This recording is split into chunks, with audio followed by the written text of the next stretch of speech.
All right, well, we'll go ahead and get started, everybody. I know there's usually a few people that filter in both online and in person, but we'll go ahead and get moving, at least on some initial things. So hello to you. I think I've met a lot of you in the room, but my name is Stefan Samaripas and work with the American Council for an Energy Efficient Economy. Our offices are here in the building, they're just upstairs. So I'm going to go through a few just kind of housekeeping matters, and then we'll get rolling. Jennifer Lakey, our executive director, is going to introduce the meeting today, and then we'll roll into the session. So a couple of things just to know for those, especially that are in this room. If you need to use the restroom, it is right outside the door that you came into this room in. It's right out there. If you need to access Wi-Fi is available you'll see a little placard at the back of the room that has that information. So you want to connect to the Wi-Fi, there's the info for you. If you need to step out and take a call or something, probably the quietest area is if you were to take this hallway down to the end, there's sort of a lounge area down at the far end there. That's what I would recommend if you need to do that. I guess I'll just say a quick word. If you think everyone's pretty familiar with ACEEE, but just as a brief word, in case you're not, if you're new, I know there are some new people that joined the network, especially for this last 2-3 weeks or so. American Council for an Energy Efficient Economy, or ACEEE for short. We are a national nonprofit organization. I generally tell people we focus on just all things energy efficiency that you could imagine almost. We are kind of dual focus. We have some teams in our organization that focus on policy related research. I'm part of one of those. I'm part of our local policy team. But we also do have some teams that look at efficiency as a system and look at equipment matters and those sort of things, right? In industry, buildings, transportation, that sort of thing, right?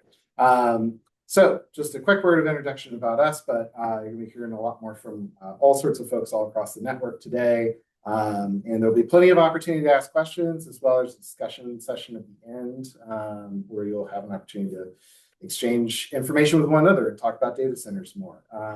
We're pretty excited to host this thing. There's a lot of enthusiasm for this topic. With that, I will pass it over to Jennifer, if you want to come up here.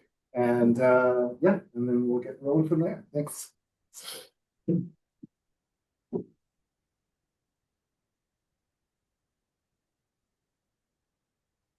Great. Well, thank you, everyone in the room and those of you online.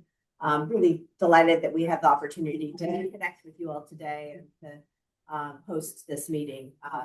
There are a couple of things I wanted to just say by way of introduction. So Jennifer Lakey, I am 6 months in now to my term at ACEEE as the new executive director. And one of the critical things that we've been looking at is how to engage in the conversations associated with energy system efficiency and with the economy writ large.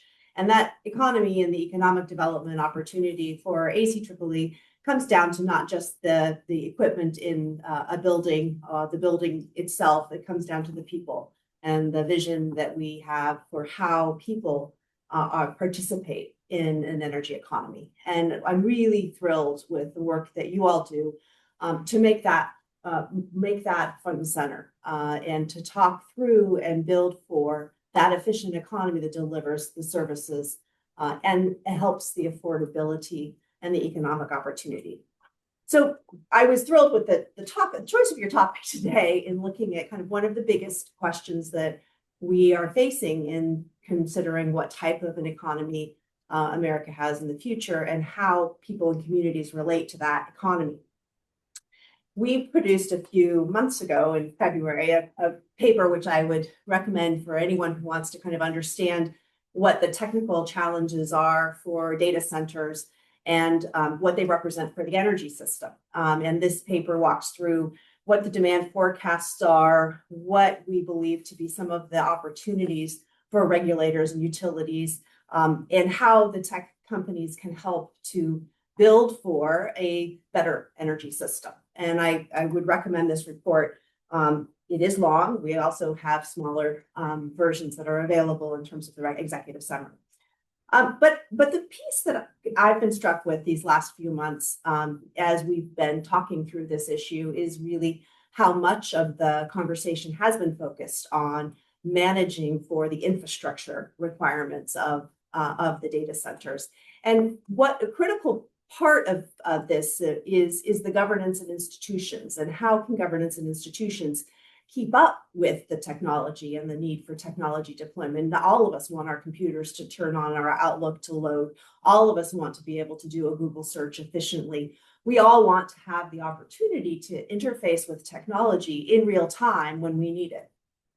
Those requirements, those requests are more and more complex. And so the industry is, of course, trying to accelerate its ability to respond to what it believes to be a very critical opportunity to provide value to the US economy. And therein lies the challenge.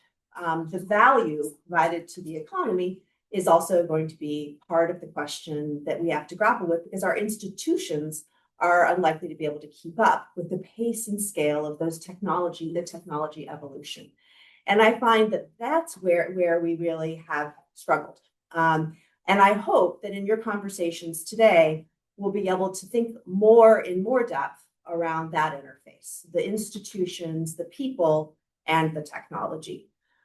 When I look at across the pieces that we've been examining, that really, there's a whole lot of technical questions around the resource demands, around where and how we lean into this opportunity to think about the infrastructure improvements that can be taken, whether that's through transmission grids, whether that's through imagining clean energy deployment to support the climate goals that many of these larger IT companies have had.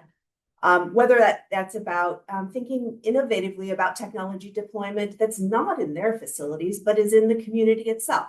Can we do a mass replacement of inefficient water heaters and air conditioners, and get heat pumps and get alternative technologies deployed in the community that lower the overall demand for energy to free up capacity and provide better service?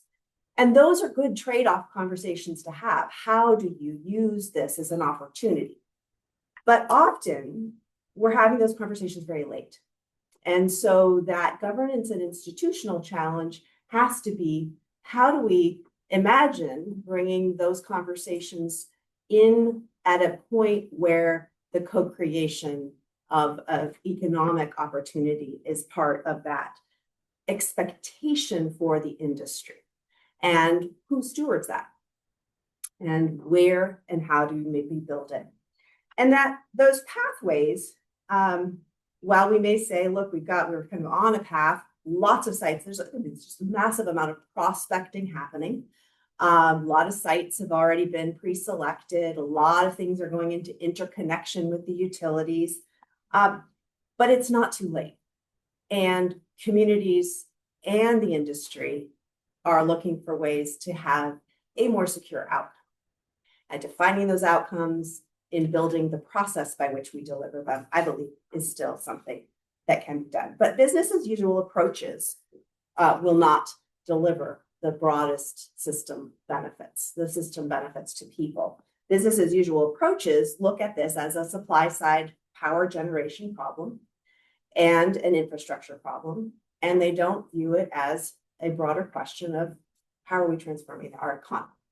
So I'm looking forward to the conversations that you all are having so that we can use this massive shift to direct funding and engagement and utility management into a conversation with data centers and hyperscalers that can be constructive, that can imagine longer term opportunities and manage for the investments that need to be made. Our country has a set of investments that are essential. Communities are looking for investments. Where and how that materializes is what the conversation has to become. So thank you so much for the opportunity to host you all, to be part of this conversation, and I'll hand it back. Thank you so much, Stephanie.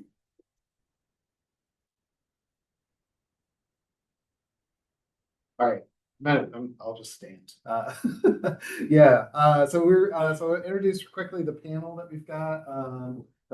We've got 3 speakers today. If you want to go ahead to the next slide here.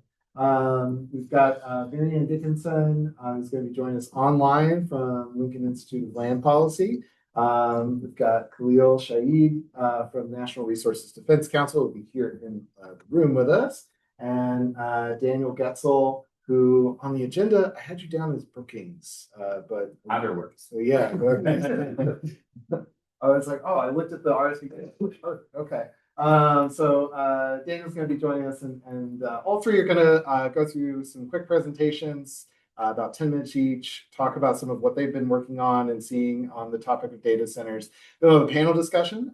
So open it up for questions. I'll lead off, but then hopefully very quickly get to questions either in the room or online. If you're online and a question comes to mind, feel free to drop that in the chat, or we can get to you and ask it, get you to ask it yourself. So with that, I guess let me get Daniel and Khalil come on up here. If you would go ahead and do that. And then we're going to get Mary Ann to walk us through some slides and presentation. Mary Ann, you there? Yes, I am here. Can you hear me all right? Great. Okay, well, just tell us next and we'll move on through the slides then, okay? Okay, well, first, thank you very much for inviting me to come and speak. I'm sorry I can't be there in person. I just happened to be out of the region this whole week, so I couldn't be there. But thankfully, Stefan was able to make this work with a virtual connection. So Lincoln Institute is not a data center expert. The Lincoln Institute is a land use policy institute. So why are we doing data centers? Well, I will explain to you in a minute. You can move to the next slide.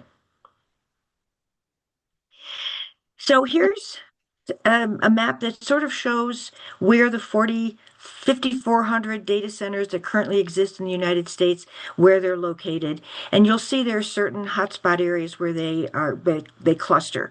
The biggest cluster is what they affectionately call Silicon Alley, which is in Northern Virginia. A lot of data centers located there, but there are also data center clusters in California, in Arizona, in the Pacific Northwest, in Texas, the Chicago area. So they're pretty much everywhere. And what people don't seem to realize is we've had data centers around us for quite some time. If you can go to the next slide. Data centers are not new.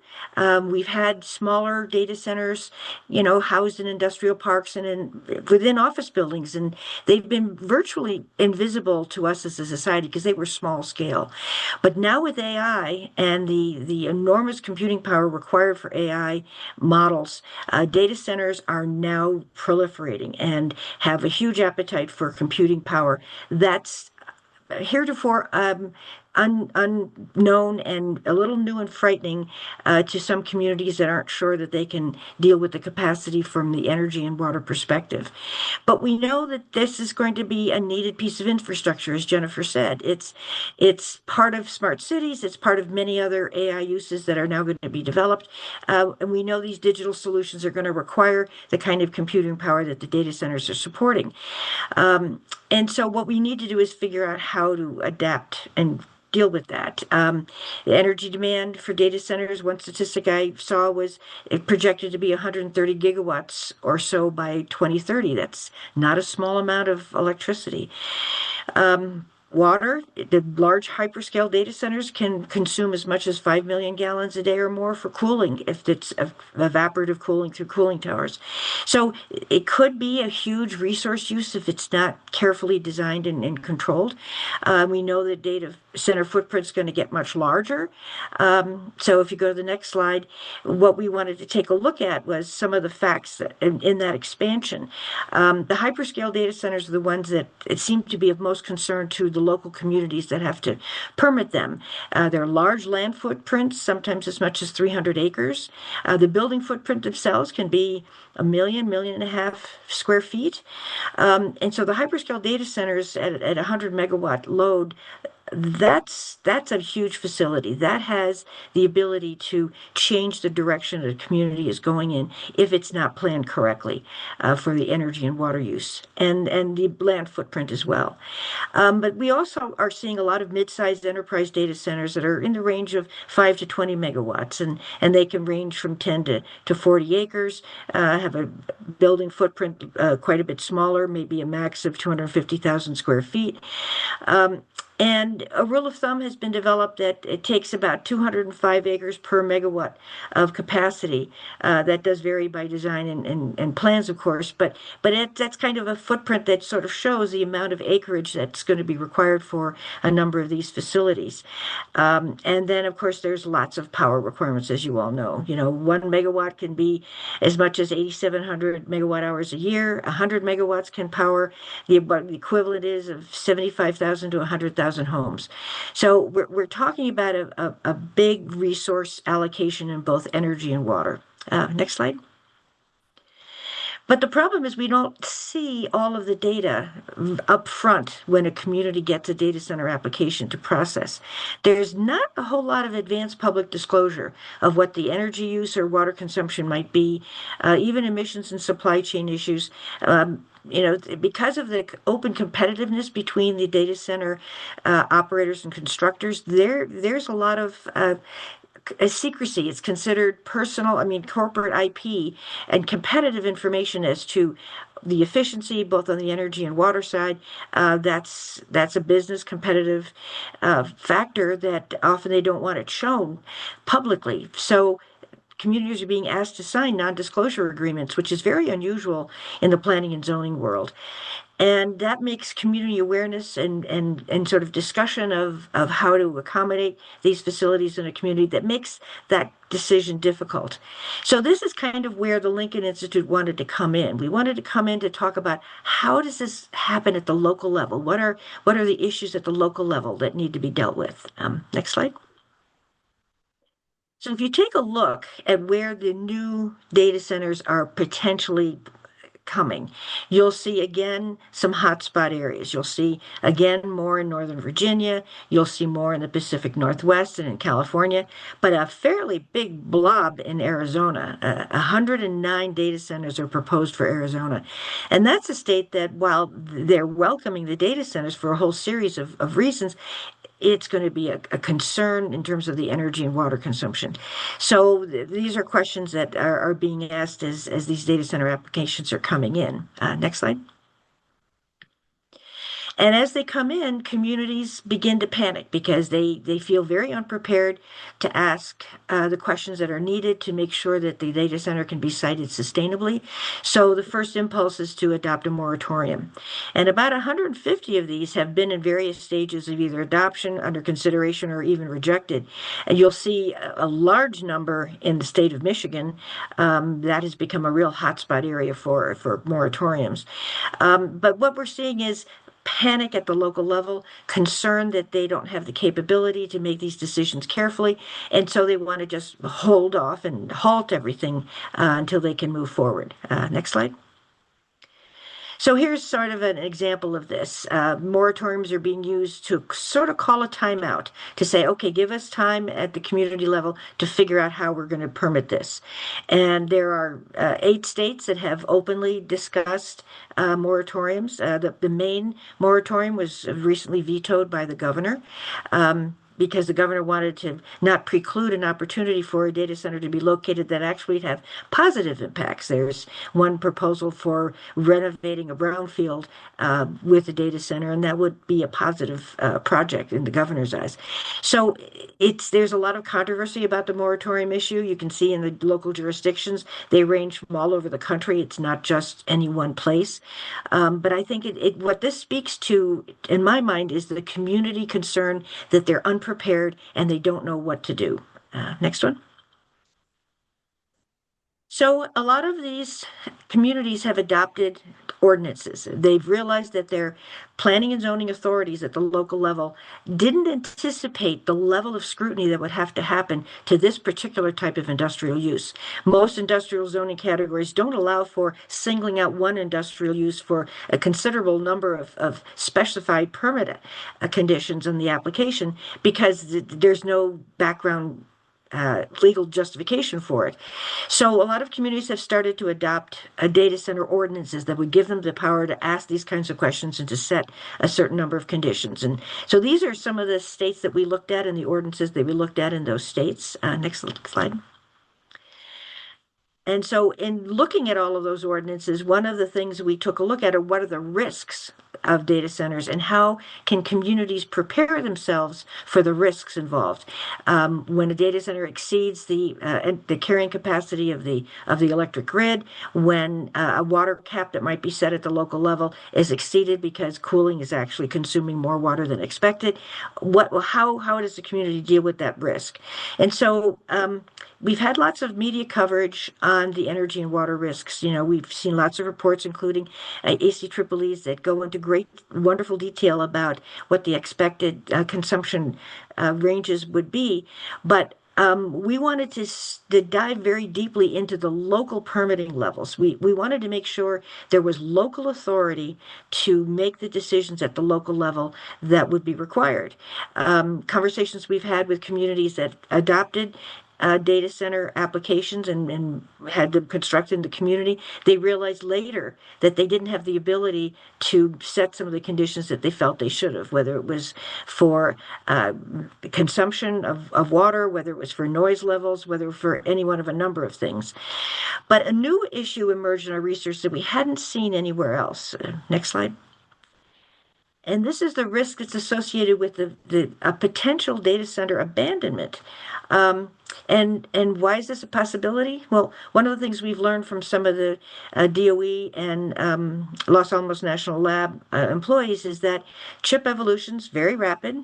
Chips can, with the rapidity of the evolution, they can become obsolete within a 5 to 10 year period. And even the racks on which those chips are housed, they are so designed to the specific type of chip that even the racks would be obsolete in that period of time. And because the cost of chip and rack replacement and reconstruction, it would be so high, it might be simpler for a data center company to just abandon the facility and build another one. That would be cheaper. We haven't seen actual abandonment happen yet, but we've seen decommissioning. We've seen changes in the data centers as they currently exist. And so what we wanted to make sure is we wanted to focus on that area of risk to a community and making sure they're protected there. Next slide. So one of the solutions that we've identified is when a data center looks like it might be decommissioned, develop risk instruments that the applicant would sign and would provide the funding for that would automatically trigger payment to the community to deal with any legacy structures that would remain and that would protect the community in the event that the data center was abandoned. It may never be, but at least the community would have the knowledge and the relief that they would not be saddled with, an abandoned shopping center type development that would be at their cost to renovate and remove. Next one. So one of the things as I say, we're looking to provide local communities with as much direct support as possible. And so we'll be publishing in the next couple of months a publication that will try to answer a lot of these questions. What we think communities need is adequate local authority to make the right decisions to sustainably site a data center in their area. And in doing so, they need to have help in doing an accurate analysis of what the local energy and local water availability would be and what the risks are in that delivery. Strategies for avoiding energy ratepayer shock and water ratepayer shock. I think the the energy ratepayer shock, the electric bill spiking that's happened a lot in Virginia, that's being blamed on data centers in a way that is frightening the entire country. And I think there's ways to deal with that. On the water side, I'm more familiar with the water side, having worked for water utilities. But I think if the data center is made a wholesale water customer and not part of the industrial rate base, there are ways to make those costs directly attributable to the data center and to avoid putting them in the customer rate base. So those kinds of strategies we want to talk about. We want to talk about taxation revenues and possible fiscal impact to the community, making sure that the tax revenues are assigned correctly, because not only is the data center, a taxable use for the community, but what is it displacing? What are those 100 acres? What would have housed otherwise if it had not been a data center? So these are considerations the community needs to address. And so that leads to the whole concept of community benefits. And we've seen some very successful data center siting where community benefit agreements were signed and the community got a benefit that the data center provided. But that shouldn't just be something simple that one of the planning and zoning commissioners thinks of. I mean, there's one community that had the data center buy it a fire truck. And while that's great, because fire trucks cost $500,000, the community benefit should be discussed at the stakeholder level, to try to mitigate that whole fear and anxiety that is happening at the local level. And then lastly, we want to help provide tools for addressing the financial risk of resource overconsumption and potential abandonment. So last slide, I think, is the next slide. So this is what we'll publish in 2026. Our first publication will be out sometime in early July. We'll be doing some geospatial mapping. We'll be recommending zoning tools for communities to use and modify as needed, and that's based on that ordinance analysis that we're undertaking now. Strategies for avoiding water rate shock in particular, to household ratepayers. Process for how to create a community benefit agreement that would be a welcoming overture to a data center that might want to locate there. Template examples of the financial risk instruments that could protect the community in case of decommissioning. And then in the fall, we'll be publishing case studies in both Virginia and Arizona, two distinctly different hydrologies, showing how to do that hydrological analysis of sufficient water capability. Because water is all local, much more local than energy is. I mean, water is definitely local. So helping everybody at the local level assess whether they have the water resources to supply the cooling needs of a data center, and that's one of the recommendations we want to make. So that's the conclusion of what we're planning at Lincoln. I'm sorry it isn't published yet, but watch for it. It'll come out probably in early July. And I think the last slide just has my contact information. So again, thank you for the opportunity to come and talk with you. Thank you, Marianne. All right, so we're going to transition to the next presentation. We'll do questions at the end. Khalil, you're up next, I think. So, good afternoon, everyone, and good afternoon online. I hope everyone can hear me. I have to remember to project this around the top. My name is Khalil Shahid. I'm Senior Strategist with the Natural Resources Defense Council, based in our Green Finance and Economic Development Center. And we came into this question around data centers through our work primarily with the city of Memphis. We're working with Memphis as part of our 25 cities strategy, which was helping cities around the country implement climate solutions to address wealth inequality within the city. And so when this issue blew up around XAI in Memphis about a year ago, a little bit over a year ago now, we said, okay, we need to look into this and see exactly what's happening. And how we can hopefully work with the communities, work with the city of Memphis, because the facility is there, it's operating. It's one of the worst cases, as everyone is well aware, especially the additional ones that they've now developed. But but how can we help them to mitigate these impacts and to hopefully maximize whatever benefits are to be gained from these facilities. But before I go too deeply into it, I wanted to step back for a second, because very often, especially within the environmental community, we're very comfortable. We would prefer to just talk about the data center and not talk about artificial intelligence at all. If we can make a data center sustainable without having to deal with, the broader ramifications of artificial intelligence, without even having to think about how different artificial intelligence models have very different environmental footprints. And so what the data center is actually being used for really determines a lot of what its actual environmental footprint is. But it's not a policy space that we're very comfortable delving into, because and the truth of the matter is tech companies, have told us, one, that we need AGI, and two, that we need bigger and bigger data centers in order to build AGI. And that AGI is more important than climate, it's more important than our environment, it's more important than democracy. And I think that they are wrong in each of those cases, and we should not be afraid to challenge them on that and say, maybe there's a better way to do this, or maybe there's something else, that we need. Next slide. Let's try to get in. I'll try to go quickly. And so we'll go to the next slide.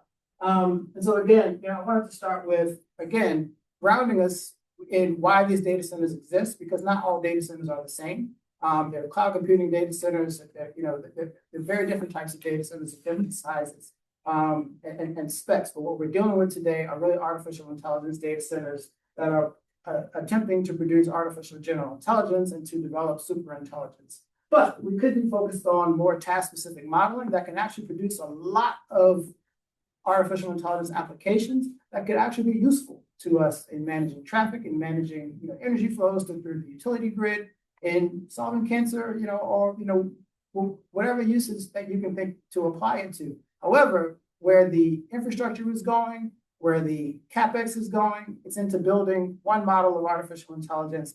And we risk as a society, as an economy, losing out because we're not developing those applications that are actually useful to actually helping make business better, to actually improve applications, to improve local governance. And so we could be missing something, if we're not careful. Next slide. And so data centers and AI, again, connecting these two things together to make sure that we're bridging this conversation. But data centers are infrastructure. And too often when data centers come into a community, they're sold as economic development.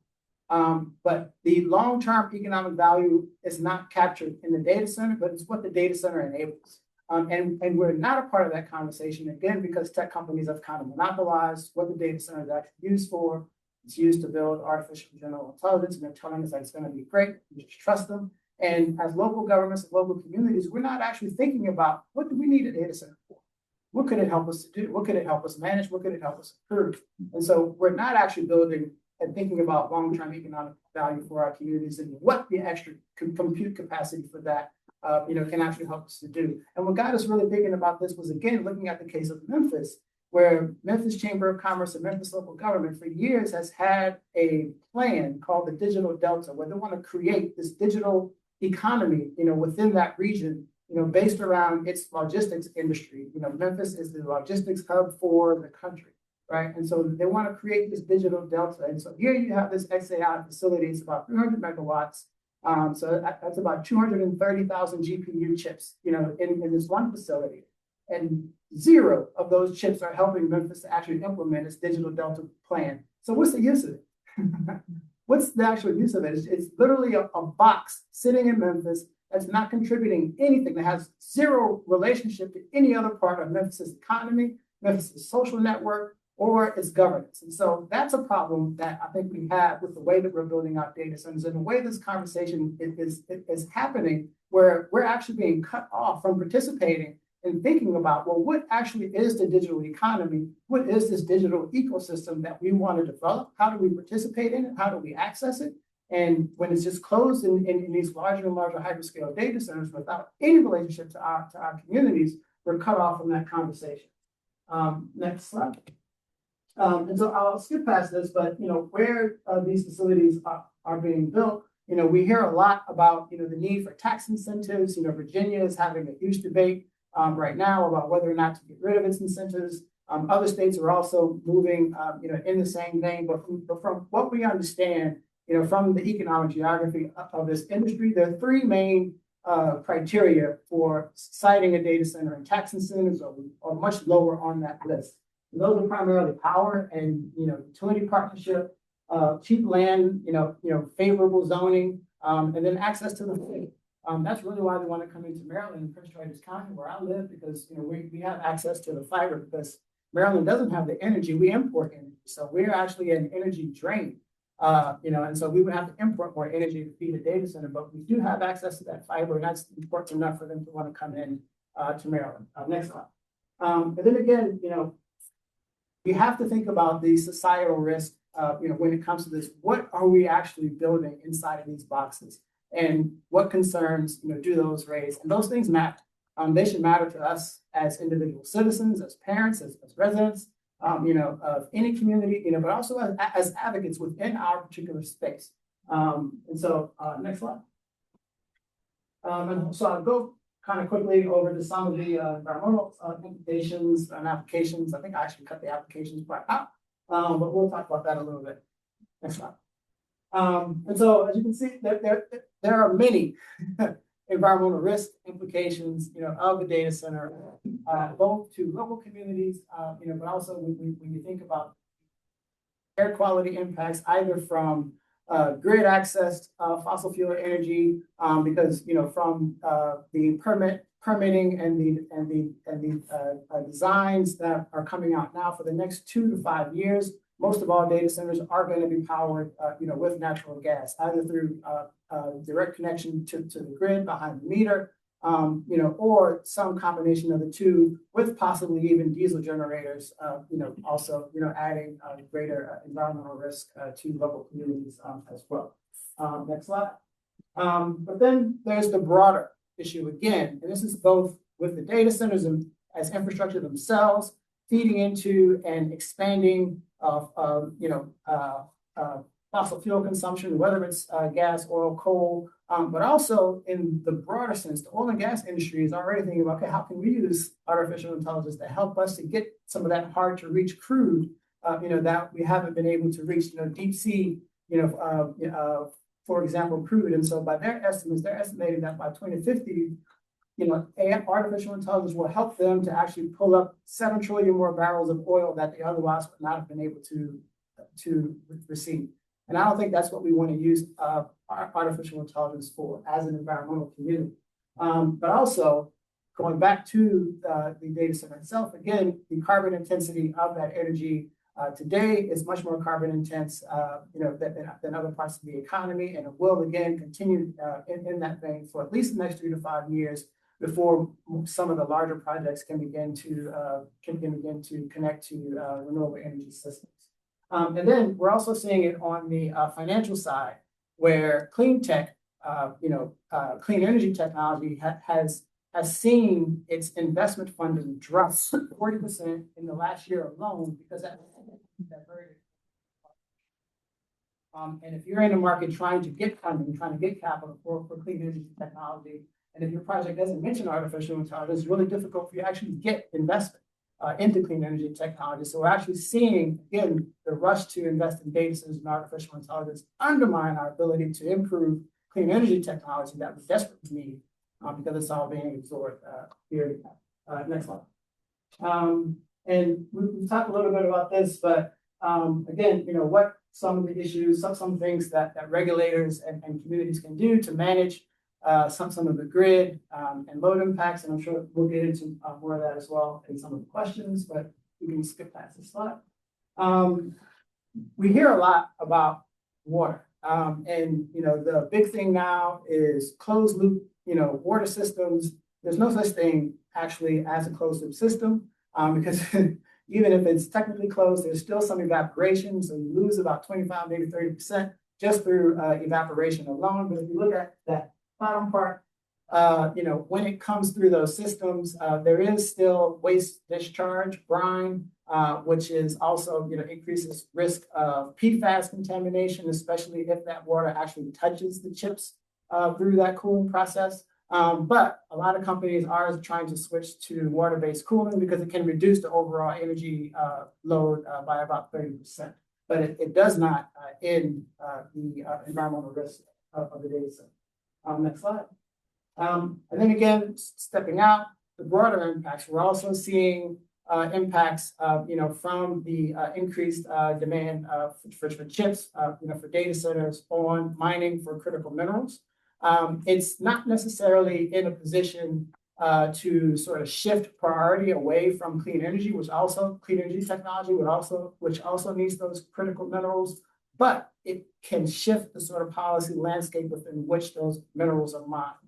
Because of this race to achieve artificial general intelligence, this race to build AI, it is putting pressure to lower standards on human rights and labor rights, to lower standards on environmental costs when it comes to that mining. And so we're seeing those types of threats, those types of imperatives that are being driven by the push to AI, even as the overall market share of AI in the critical minerals space is still relatively small. Next slide. Next slide. Economic development. And so again, when we talk about how data centers are sold or introduced to a local community, is typically through the lens of economic development. Either jobs, or there's going to be some local tax benefit. And while you can't say it's not entirely true, you look at the state of Ohio, for example, the buildings trades in Ohio, construction, electrical workers, they've seen their workforce increase by 30,000 workers, largely attributed to data center development. Those are real jobs. That's people's pocketbooks. That's meals on tables. That's rent. Et cetera. However, when thinking about it as economic development, it's hard to make an argument that this is viable economic development. One, because we know 80% of data center jobs are in the building phase of it, which is why there's always pressure that we have to keep building more, because it's like it's the only way to maintain that continued bump in economic growth at the local level is continue to build more. Right. But how long, will this bubble exist? And again, what is the long-term, impact of that? When you look at it from, the taxes perspective, yes, Loudoun County, Virginia, Henrico County, Virginia, has seen their local taxes, improve a great deal, from their data centers. Loudoun County, Virginia, though, has over 200 data centers, and how many more do they need in order to secure their economic future through property taxes, through sales taxes, through these data centers? Meanwhile, the state as a whole is losing $1.6 billion annually because of tax incentives, for data centers. And if you do not live in Loudoun County or in Henrico County, you live in Southern Virginia, that state tax revenue that is lost to your community, that's lost to your schools, your fire department, your police, your sanitation, et cetera. And so you're not getting any economic benefit, from those data centers. And so what happens then? We've seen the same in the state of Pennsylvania, where in fact, the state as a whole is losing $300 million more or is getting $300 million less in total taxes from data centers than Pennsylvania residents are paying in increased utility cost. So this is an extraction, from Pennsylvania ratepayers to support the growth of these data centers. Ohio, we've seen a similar case where they got $300 million in deficit, to data centers. And we've seen this in state after state after state, where the broader picture is you're creating state deficits in order to support, this specific industry. Going back to Virginia really quickly, 80% of all of Virginia's economic development tax incentives are for data centers. So what isn't being supported? What entrepreneurs aren't being supported? What economic growth isn't being developed in Virginia in order just to support data center expansion for a state that shouldn't need them? They already have the agglomeration economies there. These data centers need to be there. They want to be there. They shouldn't need those tax incentives, at this point. But they're still there trying to argue over. Next slide. And then stepping out again, we see, the potential, not yet, but the potential of impact on housing. So we're hearing from our partners with national home builders and affordable housing lenders that they're actually having to compete for construction labor, which is threatening to increase the cost of housing development at a time when we're supposed to be in the abundance moment and building more housing for everyone at lower costs.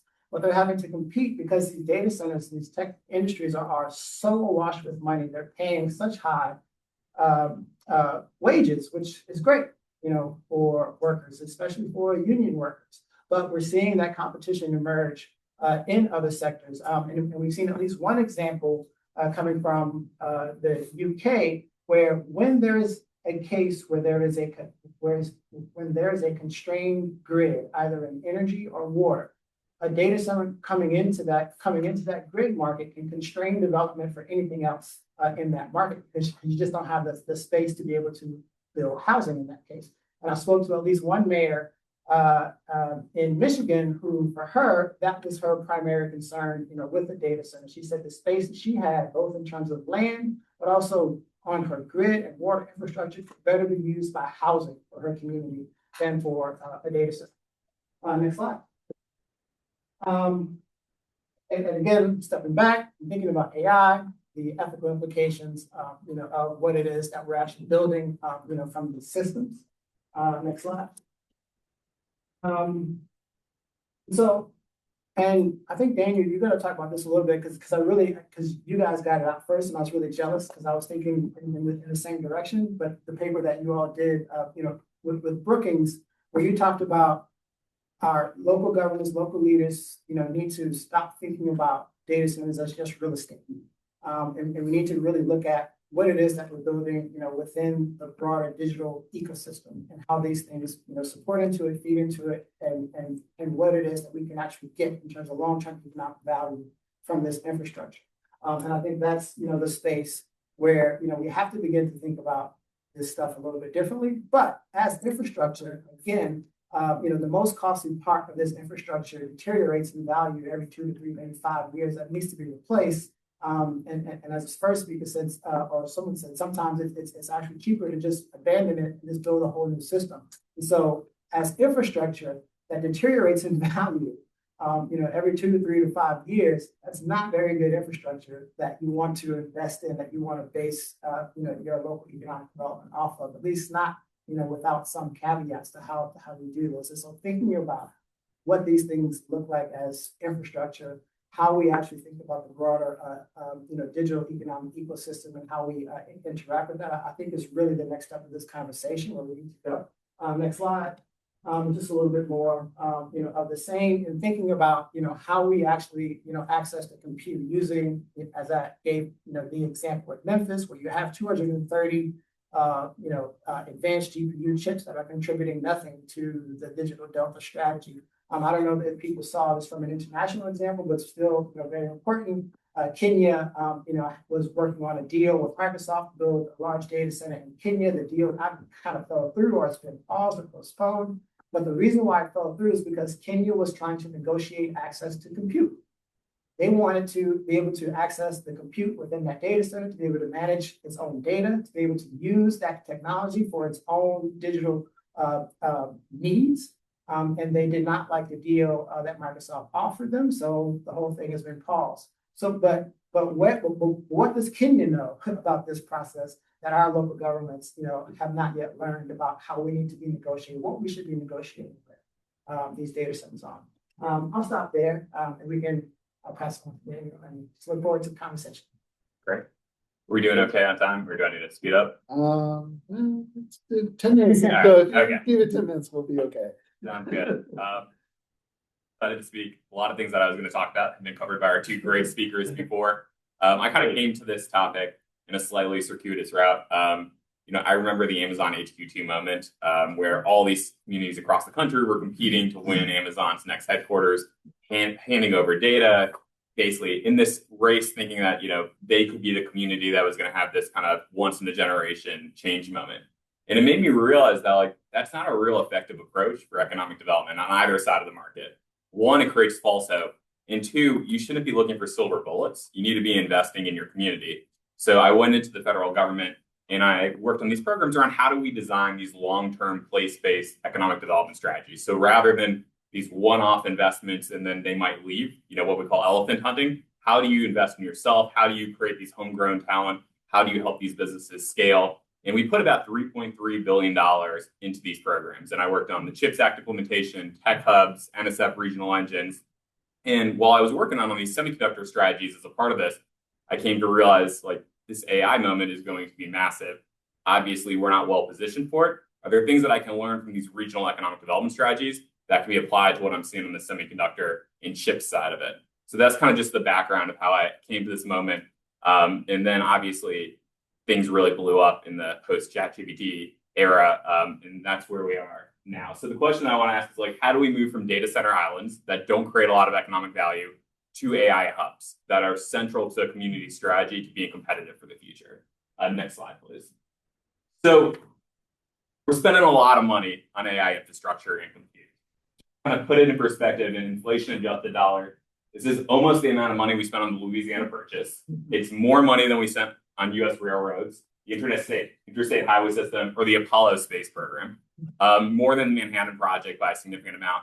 And these other projects we're looking at here, these are like 10, 15, 20, 30-year builds. This is over a 4-year period we're looking at here. So the pace of spending is unprecedented.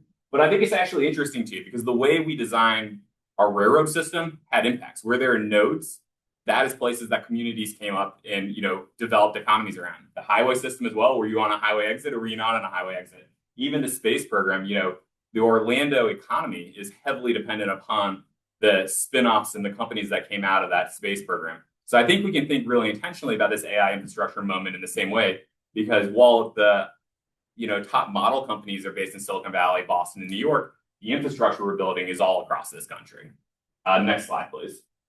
So some of this has been covered, but people are increasingly wary of data centers. We're seeing moratoriums, we're seeing opposition.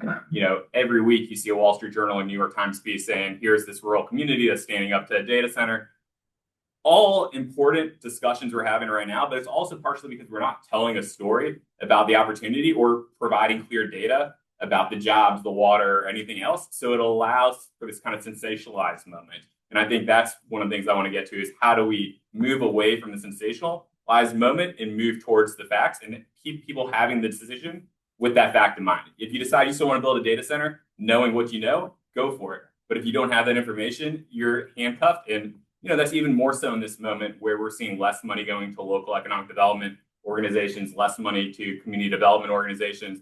So the ability to kind of prepare themselves for these moments and these shocks, they're less prepared for. So they're making these decisions blind, even if they did have full data, just because of the lack of infrastructure flowing down from the federal government to these communities. So this is the job cliff that I think you hinted at a little bit. The way it looks, it goes up, up, up, construction jobs, then, okay, it's open, and it drops off like a cliff. So when you see press releases and ribbon cuttings, they're just talking about the construction jobs for the most part, which are fantastic. They're high-paying jobs, but oftentimes they're people coming in from outside the community. Oftentimes they're not sustainable, and it requires you to have the next project in order to be able to move there. Otherwise, you get what I call kind of the traveling nurse phenomenon, where HVAC technicians and others are going from one project to another around the country, and that doesn't really create dense talent networks in any one community. Next slide here. But I thought this graph and poll was really interesting. People have strong opinions on the extremes about data centers, but there's a large swath of people that don't have a strong opinion yet on data centers, and they're persuadable, and I think they're persuadable based on the types of models that we start developing. 65% of people will be neutral about a data center being built within 30 miles of their home. Actually, really interesting is the closer you live to where a data center project is proposed, you're actually more supportive of it. The data shows that people, who are within a mile are 53%, people who are 20 miles away, 31%. So this is actually, I think, an interesting dynamic around some of these moratoriums and others. I forget who put up the map that shows where the moratoriums are and where the data center projects are. They don't map perfectly on top of each other. Some of this is actually saying, I want to tell you how I feel about AI and some of the things that I'm concerned about. So I'm going to proactively use what, and I think it's a bit of a blunt instrument of a moratorium rather than trying to design a project that really fits my community needs. So I think we really need to move away from just, I want to tell everyone that I think this is going to be a problem, to how do we solve this problem? Next slide here. So what does that look like? It's moving towards durable win-wins, moving away from just conversations about taxes and revenue and short-term construction, and more about how do we create lasting economic transformation? What are the things that will make this economy and this place more competitive? What's your investment look like beyond the tax revenue? Oftentimes in communities, tax revenue is a black box. The money comes in, you don't know where the tax revenue from this data center went. It often is, plugging old holes in a budget is, you don't even know if it's going to the fire trucks that were described earlier. It's really a black box. I think there's some really interesting models coming online about earmarking some of this money that comes in from data center projects to move it towards priorities that the community is very supportive of and excited about. Maybe that's baby bonds, maybe that's, investments into future infrastructure, maybe that's AI adoption and readiness for small businesses in your communities. There's a lot of creative ways to think about this money rather than it just being dollars coming in. And, one person described it to me yesterday as like helping to build a new football field next to the high school. Like that isn't necessarily the type of thing that's going to get people really excited about data centers to have a brand new sparkling football field because there's more money going into the tax coffers. So this requires intentional design, and that's really hard when you're in an asymmetric negotiation. If you're a small community and you have a one-person economic development office and you're going up against a site selection team, an NDA, you don't even know who you're negotiating with for half of it. It's really hard. So we need to arm these communities with here's how you can structure these negotiations. Here's the things you should bring to the table and ask for, as opposed to waiting for the first offer and then trying to decide and react in real time there. Next slide. So this kind of takes us to the idea of data center islands to AI hubs. In data center islands, hyperscalers hold all the leverage, secretive NDAs, narrow benefits. It's a one-on-one negotiation and they're not allowed to talk about it with anybody. AI hubs, community has the assets. They're developing a framework. They're saying, here are the sectors we want to advance. How can you help us advance those sectors?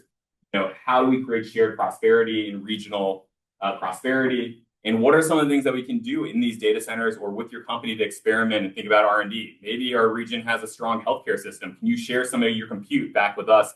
Other things like that. You have to think more creatively often than just the immediate needs of your one community. Sometimes there's actually more leverage in taking a regional approach or a statewide approach. So back to Virginia, right now Google is negotiating 7 deals in the state of Virginia. Maybe the governor's office has a bit more leverage in that negotiation than a small rural town that is trying to negotiate with them. They should negotiate together and agree on that, but that portfolio approach unlocks certain opportunities that should be considered in this effort as well. Next slide. So what is good, or what does the start of good look like? In Wisconsin, I think Microsoft has actually done some creative things around workforce training programs, co-innovation labs around manufacturing. Manufacturing is a major sector in Wisconsin. They said, how can we help infuse AI into the manufacturing sector? How can we work with the small businesses and support them? So rather than just building the infrastructure, they're taking a wraparound approach. They have a partnership with the University of Wisconsin around creating kind of new models for AI that the university is getting first access to. New Jersey, CoreWeave, Princeton, Microsoft, and the state have all partnered on this kind of startup acceleration effort. They're also multi-institutions. They're working with the community colleges and others. And really kind of in exchange for CoreWeave getting to build new data centers, they have to put up to 10% of their incentive back into the community, reinvest in it in a way that's a shared perspective from the community, the governor's office, and the hyperscaler. And then this last one is a bit tricky. It's Amazon HQ2. I'm coming back to that. What I think is interesting about Amazon HQ2 is the state of Virginia did not offer the largest incentive. Maryland, Montgomery County offered a significantly larger incentive in that deal. But Virginia won because they convinced their state legislature to invest in things that they would have never invested in if Amazon wasn't on the table. Affordable housing fund, workforce development initiatives, moving Virginia Tech to Northern Virginia and building a new campus there. None of those things would have been possible without an Amazon HQ2. And basically, it went back to Amazon and said, here's the amount of money you're going to get. Here's the amount of money we're going to put into the ecosystem, and you're going to benefit from this because your workers are going to have cheaper housing. You're going to have a workforce pipeline. You're going to have students at Virginia Tech who can work with you. And they said, okay, that works for us. We'll take this deal over a significantly larger package for a number of different reasons. And even right now, as that project is struggling a bit, Virginia is not holding all the weight for that. They're not paying the incentives right now because Amazon is not creating the jobs, but they still are generating the benefit from having Virginia Tech have a campus there and having a larger workforce. So I think that intentional design is really important in this process. Next slide. So in the Brookings paper, we kind of lay out 4 different strategies. One is like ecosystem level deals. And that is, what I talked about, the Tech Hubs program that I worked with in, the Department of Commerce, the New Jersey AI Hubs. What are the sectors where we can be competitive? How could AI help advance those sectors? How do we get the corporate and others to jointly invest in advancing that sector where we have a competitive strength? 2 is shared prosperity models. I mean, at the end of the day, these are real estate deals. And if they see upside return in these real estate deals, the community should as well. There's things called community equity endowments where they can basically take shares in the project. And rather than it being kind of a one-time negotiation for a one-time payout, let's say the more successful the project is, the more money the local community is going to get from this. And that's not just tax revenue, that's also kind of a dedicated fund that a community can decide how they want to distribute it with a community advisory board. Regional R&D test beds. There are the large scale data centers, but there's also a lot of things that need to happen before technology goes into a data center. A new piece of hardware, a new software optimization. Are there ways to partner with local companies, local universities, local startups, attract startups who want to do this? And can you tack that on? The Department of Energy is actually thinking a little bit about this with some of their national labs and test beds. I think there's an opportunity to expand that significantly. And then the last thing is, energy as an economic development strategy. I think just yesterday, Fervo Energy, which is a geothermal company, had one of the largest IPOs in clean energy history. So, yes, clean energy investment is down, but we also see companies that are in the clean energy space having massive exits because they figured out how to reposition themselves in this moment. And I think Utah and Nevada, which are doing projects with Fervo, are basically saying, hey, we want energy, forward-looking energy to be a part of our strategy. So Google will approve this data center for you today, but you need to commit to do an advanced commitment to purchase from this geothermal project in the future. So tying these projects together in a way that makes you more resilient for the future is incredibly important. So I think I just have, this is the last slide here, and then I'll let us get into discussion. I think there's 3 buckets here, and I think so much of the discussion is right now around these first 2 buckets. How do we regulate it? How do we protect? How do we stop the worst harms from AI from coming forward? And it is possible that there will be harms from AI. We need to be kind of open-eyed about that. We don't know exactly what there are, and we need a regulatory framework for it, but we can't just have that be the extent of our focus. We also need to think about how we deploy responsibly, both within government at the national level, the local level. How do we put the right people into these roles and these seats to do this? But the bucket that I think is often forgotten is how do we build for the future? AI infrastructure from an investment perspective is going to be one of the largest investments our history has ever seen. How do we capitalize on that moment to see the spillover impacts that are intentionally designed that lead to shared prosperity? So I'll pause there, but I think that's a frame that I want to introduce as kind of this 3rd bucket here for the discussion. Okay, cool. All right. Well, I did have some questions, but just to move things along, because I think there's probably a lot of other questions. I'm just gonna turn it over to the audience. So I'll start in the room, but then we'll check in online. But yes, Matt. Hi, a question maybe for can say who it is, but in a presentation by the Piedmont Environmental Council about a month ago, they said that one of the challenges is that the siting and approvals are done at the local level for zoning, but the impacts are statewide or even across states. And so just curious about maybe one of the comments, we need to devolve more control to the local level. And I feel there's a risk, right? Because some communities will go along with it and then saddle everybody else in the state with energy bills. So just wanted to put some nuance on like where the decisions should be, whether the state should have more authority. Marianne, a question for you.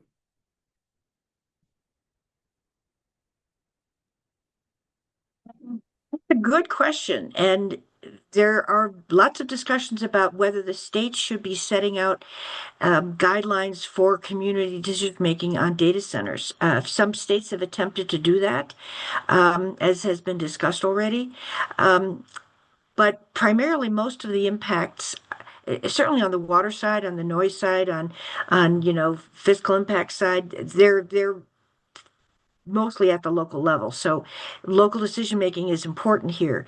But where there are going to be broader regional impacts, particularly where water is a regional resource and has been regionalized as well as energy in the grid, there needs to be a better, broader regional discussion. So one of the things I've noticed is regional planning commissions and other regional planning agencies have taken up the data center discussion for that very reason, to make sure that it's all balanced for them as a region. I think about this in kind of 2 levels, the project level and the ecosystem level. There's certain things that need to be negotiated at the project level that are hyper-local discussions, permitting, regulatory approvals, right away, things like that.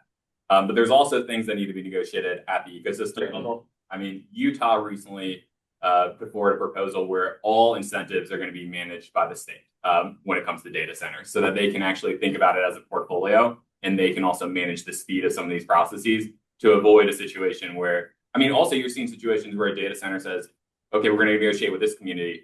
Oh, running into resistance, we're going to move over county lines. Taking a more statewide approach allows some of that shenanigans, I guess I would call it, to cease to exist if you're not negotiating with each county around every single aspect of the deal. Do you want to say that? No? Okay. I guess I'll check in real quick. We'll go back to the in-person questions, but real quick online for Christy or Caroline who's helping me out. Is there any questions that come up in the chat, or someone wants to ask something online real quick? No questions right now, but yeah, those folks who are joining us virtually, feel free to throw those in the chat. We'll be sure to address them. Yeah, I'm gonna ask a quick follow-up along those same lines. I'm really interested in the financial risk instruments. I'm just not sure.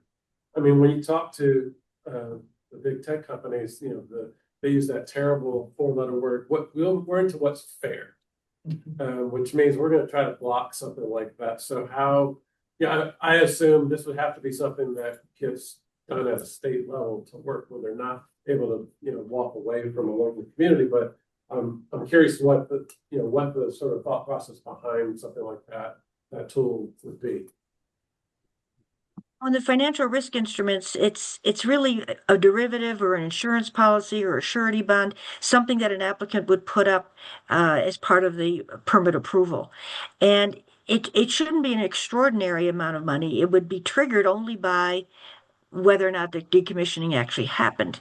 But the purchase of the instrument, of course, is the upfront expense for the applicant. And we have seen this kind of thing happen, in derivatives markets where it's tied to weather-related risks for operations. I've seen developed risk instruments on revenue losses for utility revenue losses that where the derivative kicks in when the weather results in a real reduction in demand.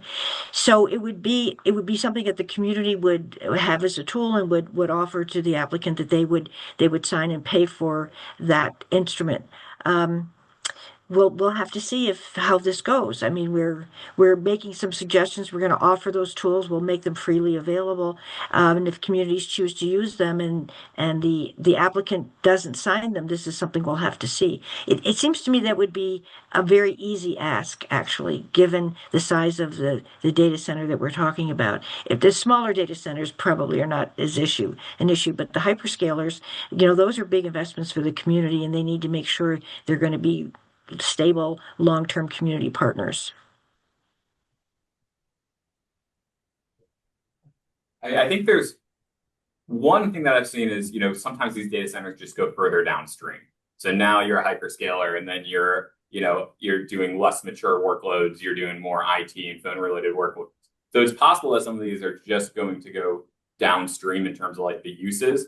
But you're right, some of them are going to close as well. One instrument that I think could be a role for the federal government here is, when the federal government closed military bases, they have the BRAC program, which actually helps them with the cost of re-diversifying their community and things like that. There could be kind of an interesting role for a joint fund where the hyperscalers pay into it and the federal government also provides a match for some of the disruption at the end of these periods, similar to like the BRAC mechanism. Well, yeah, we've had some discussions, with some cities specifically about decommissioning bonds, for this type of purpose. And as Mary said, we've seen, similar types of models, in response to, environmental and disaster effects. But when you have this type of potential, financial shifts in the market. And in terms of like the downstream, I think what we're going to see is like right now, a lot of the data centers are being developed, for actual training and models. But we're starting to see like, more emphasis on inference. And so the actual, we are typing in query, those types of things. And so you're going to see a shift, in that pattern. And that, I don't know exactly how that might change the structure of them, but it will change both structure and also potentially location, because for inference, they would probably want to be closer to larger population centers. So you could see a shift in terms of geographically where they're sited as well. I think there's one or two questions online. So, Christy or Caroline, you there? Yes. I can um, happy to. oh, Oh, uh, go ahead, Caroline. sorry, we came off mute at the same time. The first one is about county government leaders and their interests in best practices and templates for community benefit agreements, as well as effective negotiation processes with state involvement. So, what are some possible sources that county leaders could look to for those types of resources? Oh, that's a great question. Thank you. And that's one of the things that we're working on at Lincoln. We're going to be developing a process for developing community benefit agreements, and we will also offer technical assistance from the Lincoln Institute itself to communities that need help developing it. Because the community benefit agreement should be developed by, a broad range of stakeholders. It shouldn't just be a unilateral effort. It should involve everyone in the community. And so we'll be outlining a process and tool for doing that. That's part of what we'll publish. Oh, sorry, Khalil. Yeah, you were- yeah, there are like numerous sources, for that, both for local governments, but also for local residents to think about, what should you be negotiating for? Like, AI Now Institute has a really good guidebook out. Myself, we're actually at NRDC publishing a policy brief. It should be out. I really hope that it would have been out prior to this event, but it should be out within the next month on a community benefits framework for managing data center risk. And our approach, what we tried to do here was to really focus first and foremost, because we're seeing such a capacity gap. At the local level, is to really focus on strengthening the capacity gap of local governments to actually manage these risks. And so less thinking about a community benefits agreement as like a direct negotiation between a developer, between the data center operator and the community, but actually thinking about, how is local government actually guaranteeing like these outcomes, for their community through a quote unquote community benefits framework.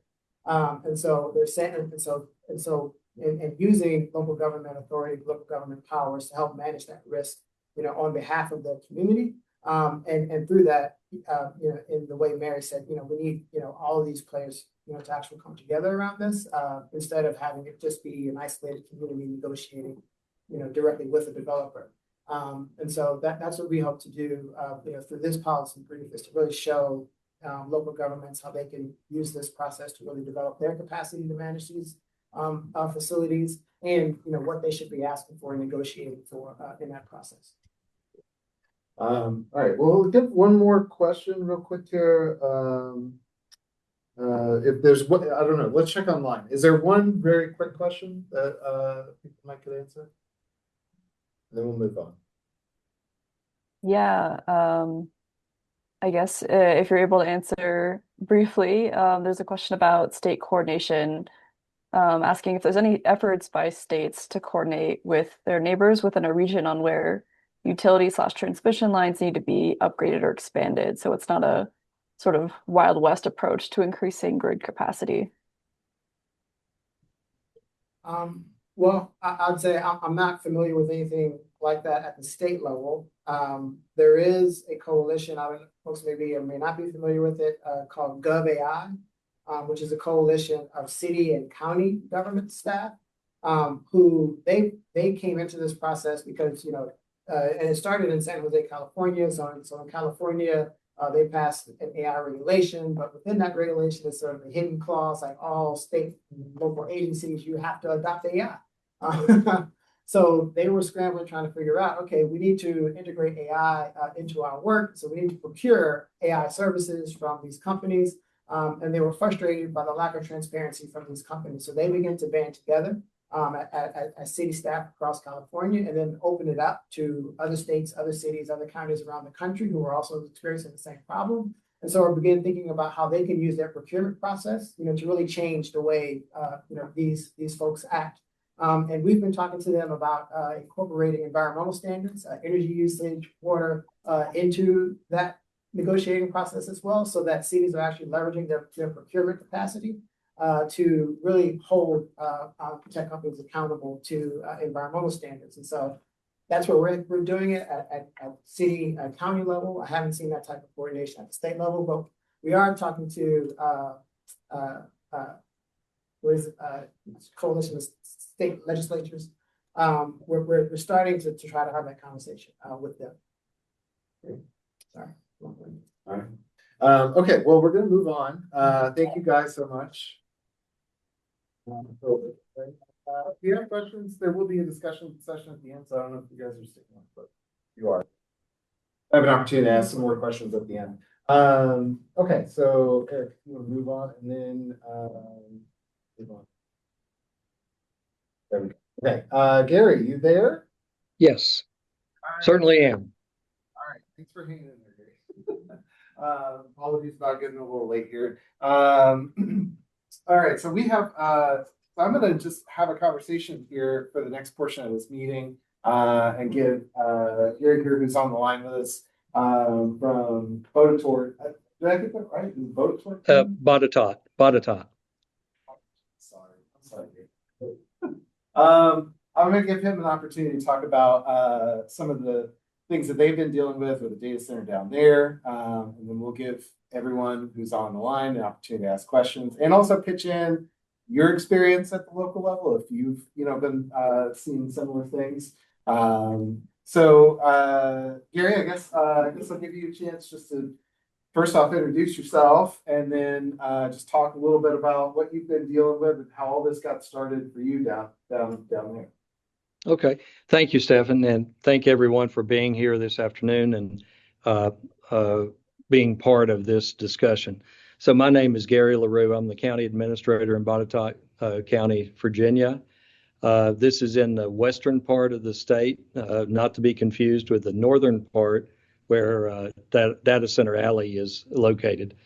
Excuse me. So I have been a county administrator for a little over 20 years. And then prior to that, I was on faculty at Virginia Tech and College Ag and Life Sciences for a while as well, many years. So lots of experiences, Kellogg Fellow in International Community Development. So worked all over the Western Hemisphere. So one of the things that just as a start to that, we do have a data center that's locating in Botetourt. Okay. Well, how what all kind of kicked this off for you? Like, when did it all start? So actually started prior to January of 2024 with some discussions with the Virginia Economic Development Partnership associated with being put on the list, if you will, of potentially being a location for a data center in the future. And then in 2024, January, we ended up having a visit from an unnamed company and through the VEDP and then through the Roanoke Regional Partnership as well.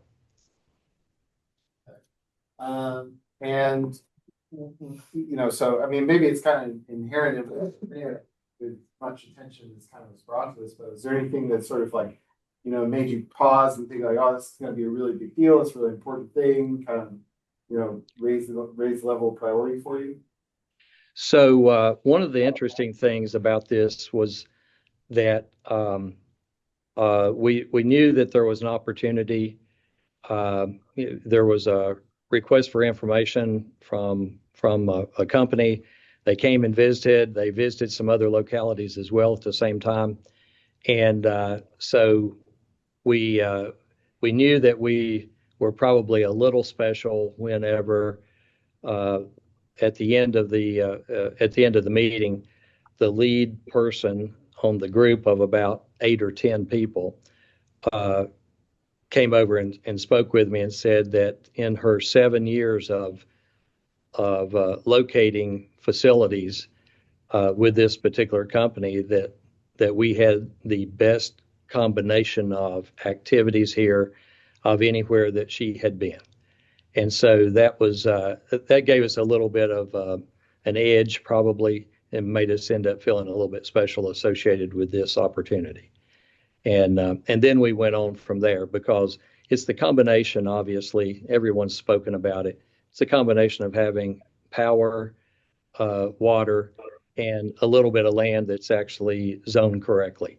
And so we had the combination of that and in the efforts here. Matter of fact, the Nature Conservancy sent us an unsolicited letter right after the announcement, which was June of last year, June of 25, whenever it was announced that Google had purchased property here for a hyperscale data center. The unsolicited letter said that this was a perfect example of being able to actually have all of the things necessary for something like this, and was very, very complimentary, which was kind of unexpected.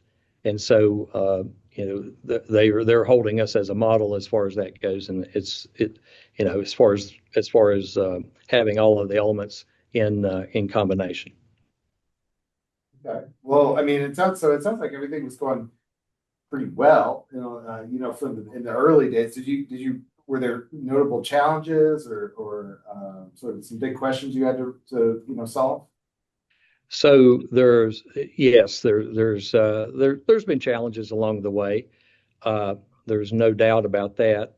Speaking with our Google friends, in combination, is that we've not had the same level of challenges maybe that they've seen in other places, even though we've had challenges. And for someone who maybe it was a young county administrator or someone who hadn't been in the seat very long, maybe they would have been scared off by some of this. I've got more memes of me that's been generated and shared within the community than most. I could share those with you. I'm not sure you'd be impressed, but I think it's interesting is that the memes are being generated by AI and shared on Facebook and other places, about everything coming and going associated with this. And, out of 11 comments that were written here recently, out of 13 comments that were written and supplied to the Board of Supervisors here recently, 11 of those had a Gmail account to those. And so people just do not necessarily realize that they're connected to AI, or that they're using AI, or that they are even using a data center in general. They have, matter of fact, someone said, "I don't need a data center. I've got a cell phone." Well, guess what? So, it's a little bit about community education that's associated, and a lot about practical application. So, there's been threats. There's been public lashings and things of that sort. But things like that are going to happen. It doesn't really matter if you're building an elementary school, or if you're trying to help with a data center. Things are going to happen. Are there any things that you wish you thought about like sooner in this whole process? So one of the things is, and I'm not sure how this has come up. I have some theories about it, but there is this the horrible thoughts about data centers have emerged within the last few years, and I think that probably part of that might be because we're in a global war about who's going to have AI supremacy. And I'm not so certain that some of that is not, could potentially be state sponsored by some foreign entities that's pouring money into PR and algorithms and things of that sort to try to help moderate part of this. And so, in essence, I think that we're fighting a battle that's outside of us. A few years ago, it wouldn't have taken very many years ago, if we had landed another company that would have had 250, 300 employees, whatever the number is, making six figures with $1 billion investment in Botetourt County, there would have been a ticker tape parade. Today, there's not going to be a ticker tape parade, even though I might get tarred and feathered on my way home. So, that's just the way that it's going. But one of the things that we would have probably done is known a little bit more about the industry itself. We learned very quickly, and we visited. We didn't have a lot of the fears that was going on because we visited a sister operation at the request of Google, or at our request, and Google allowed us to go visit and actually be on a data center floor. The noise, there's nothing there. The water usage, we have water. The power usage, we have power. Matter of fact, one of the things that ended up pushing this hyperscale to this part of the state is the General Assembly, because Northern Virginia does have a lot. And if you think about Virginia being divided between two major electric providers, one of those being Appalachian Power, which is a subsidiary of American Electric Power, and that's where we are. And then just to the north of us and on up through to Northern Virginia is Dominion Power. And the Dominion system is actually fed by the AEP system. And their major substation that does that is in Botetourt County. So we are being bisected by two giants as far as that goes on power. And AEP has excess power. So they have excess power. So now there's an opportunity to actually stabilize those rates. Excuse me. So there's a lot of positivity that can end up coming out of this. Someone had mentioned that it's not really economic development. I came off the farm, so I'd call bullshit on that. But anyway, it's just this is huge for our community. This is something that is an opportunity of a lifetime as far as that goes for a rural community to actually have. Now, this is the second time that I've been on a group setting with Daniel this week. So, hey, Daniel. But one of the things that we're looking at is how do we end up taking this to the next step? And that's the big deal. This is infrastructure, as someone else said, but this is infrastructure with high-paying wages and with access to the future as far as that goes. And we will impact the entire region, and we're playing that we're impacting the entire region. Google has spoken with us extensively about all of this, and some of the economics that they end up bringing us is just staggering as far as the economic impact to the entire region. It'll be somewhere just south of $700 million on an annualized basis. That's incredible for the entire region to actually be able to take advantage of. Now, one of the things, and Daniel knows this very well from some of the work that he's done and the efforts that have taken place, is that we're trying to look to the future and how we parlay this into something that is exponential. And we really feel as if there are some opportunities for that, and we are, it's rare where the initial investment is actually secondary to what the final investment could end up being. This is probably one of those opportunities, and that's what we're really playing off of, is really getting into that third bucket, or maybe the last bucket, I guess is what it was, maybe it's the fourth, about being able to build the future with the AI hubs over the data center islands, and with research and with the integration and the deployment of AI, instead of actually being fearful of it, just leaning into it and using it as a tool for the community to become highly advanced. And one last question for you before we open up to other questions or people, if other communities want to pitch in their perspective. So what advice, lessons would you share with other communities who are thinking about or looking at these kinds of developments? So one of the things is we I think that we ended up negotiating actually very well with regard to Google Associated now, and I've had that verified from multiple directions.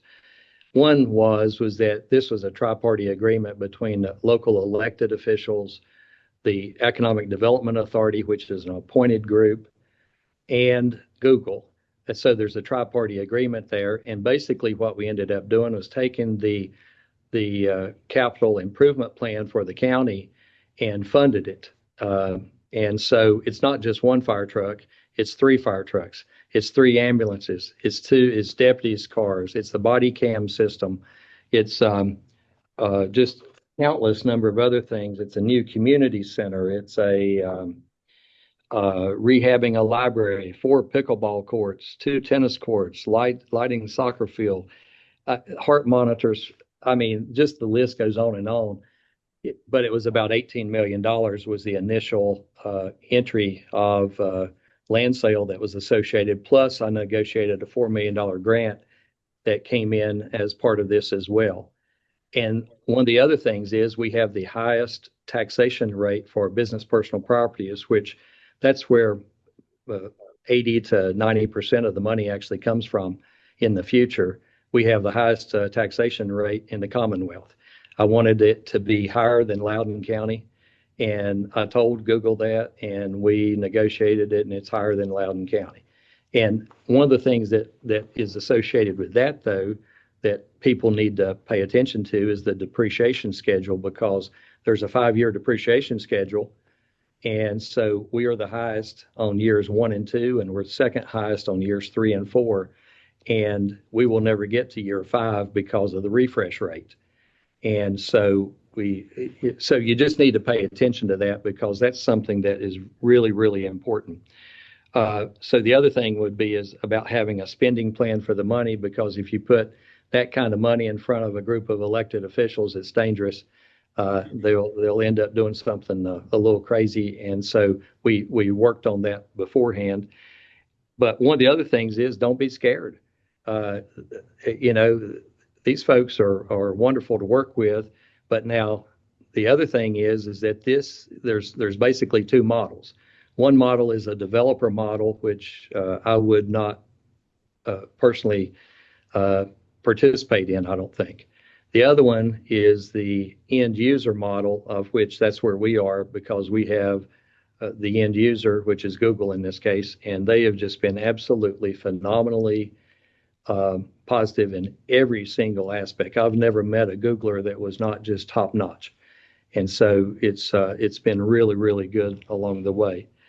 But I think that those are the things that I would think about. But at the end of the day, it's how do you end up using this infrastructure and the investment to parlay that into something that's much larger.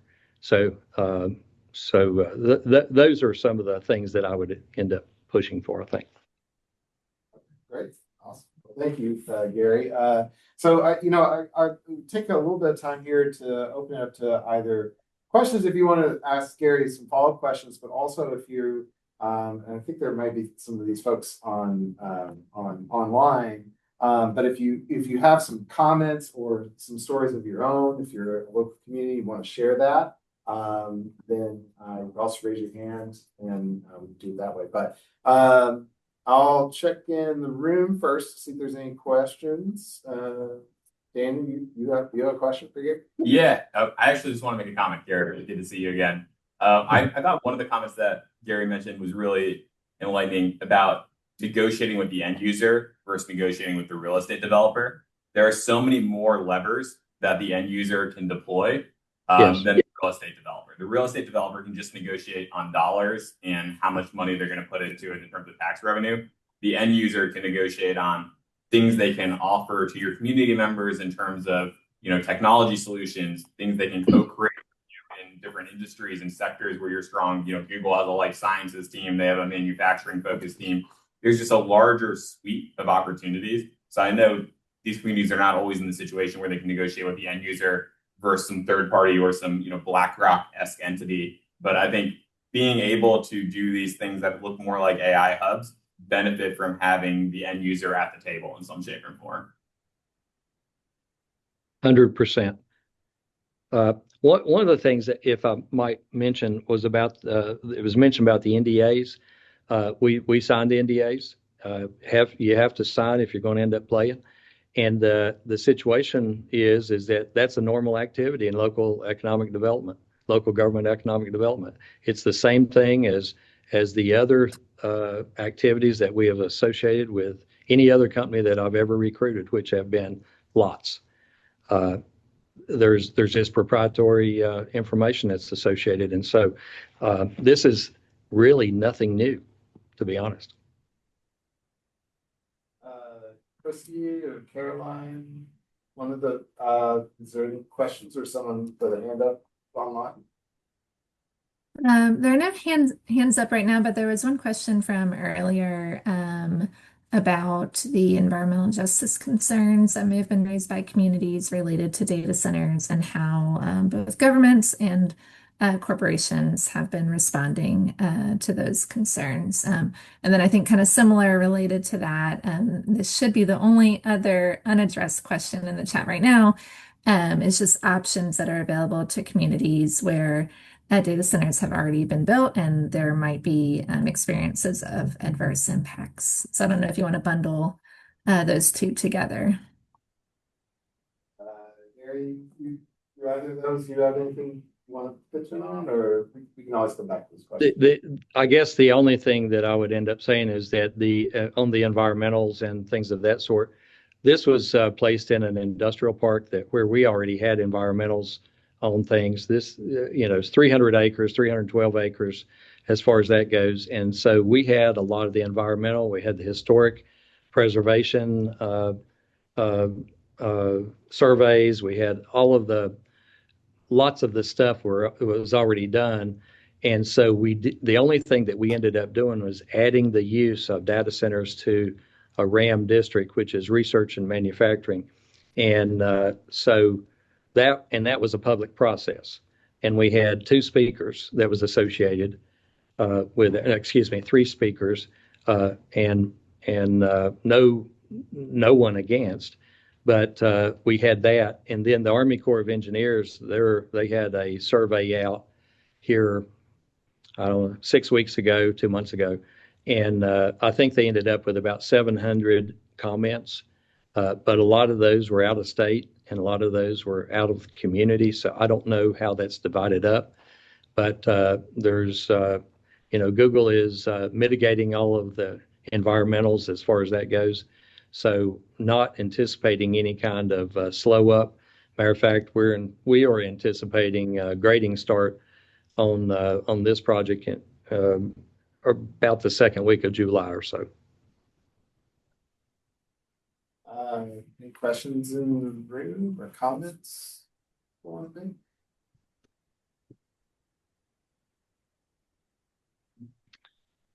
Just comment on one of the questions that was asked.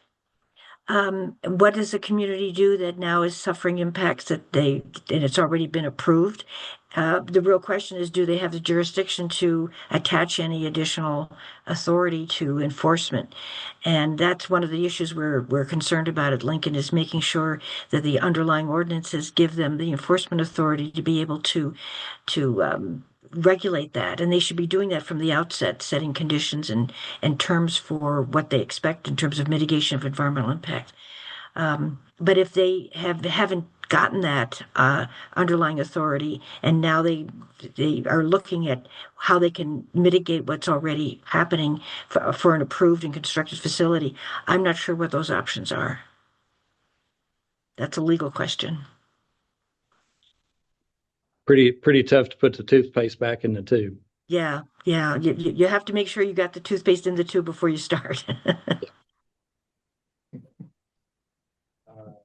Were you gonna say something or last question? Yeah, no, just to that, there have been some cases where communities have come in and put ordinances in place that did apply retroactively to data centers that already existed. Because once they got in there, and because a lot of this stuff is happening very quickly, people just aren't fully aware.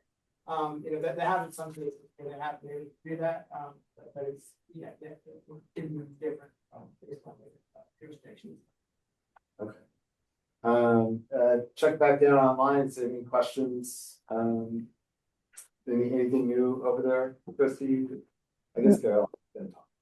Yeah, not seeing any other questions right now. One last check, or we can move on to the last portion of the meeting. Any questions out here? Okay. Gary, anything you want to share before we wrap up with you? Just appreciate the opportunity. This is an opportunity for a community, especially in our part of the state. As the example, it was mentioned about the sales and use tax situation in Virginia. Sales and use, basically the data center industry is void of paying sales tax associated with their purchases as part of the state incentive package. And so that has been the norm for Northern Virginia. However, Southwest and Western part of the state has not been able to take advantage of any of that, in essence. And this is an opportunity to do that. I wish that there was some way, if Northern Virginia does not want any more of these, then the rest of the state, which is the more impoverished part of the state, the coal counties and things of that sort west of where we are, were allowed to continue to actually have that in some way. So because there are lots of these in Northern Virginia, but they're not in Southwest Virginia. And so it's a golden opportunity for some of the communities here in Appalachia to actually be able to repopulate, to bring in talent, to be able to build schools and to be able to actually support themselves. Otherwise, they'll end up being a social services kind of operation. Well, thanks so much, Gary. We really appreciate your time and talking with us. Yeah, thank you.